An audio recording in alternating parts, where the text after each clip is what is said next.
এই এই থামো, মারছো কেন ছেলেটাকে? কি হয়েছে ম্যাডাম, আমাকে সবকিছু খুলে বলুন। স্যার আমি আপনাকে ফোন করেছিলাম, এই অটোওয়ালা আমার সঙ্গে বেয়াদবি করেছে। ম্যাডাম বসুন। না আমি পিছনে বসবো না, আমি সামনেই বসবো। কি বলছেন ম্যাডাম? মহিলাদের বসার জায়গা তো পিছনে, এখানে তো পুরুষরা বসে। সর সর এখান থেকে সর, আমি যদি বসি তাহলে আমি এখানেই বসবো।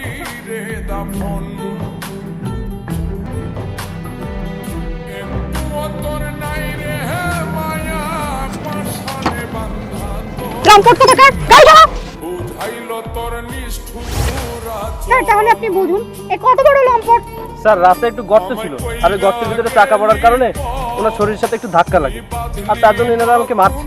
স্যার রাস্তায় গর্ত ওটা ওর বাহানা, ও ইচ্ছে করে আমার শরীরে টাচ করেছে। স্যার আমি ওর নামে এফআইআর করবো, আপনি প্লিজ ওকে নিয়ে জেলে পুরে দিন। প্লিজ ম্যাডাম এমন কাজ করবেন না, আমার জীবনটা নষ্ট হয়ে যাবে। স্যার স্যার আমাকে ছেড়ে দিন, আমি কোনো অপরাধ করিনি স্যার। খুব ভালো কাজ করেছেন ম্যাডাম, চল শালা আমার সঙ্গে। আর আপনারা এই অটোটা নিয়ে থানায় দিয়ে আসবেন।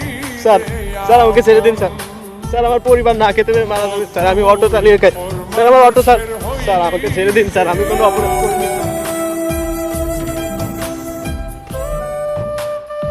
ও তো সবে আমার জালে ফেসেছে, আমি ওর জীবনটাই নষ্ট করে দেবো।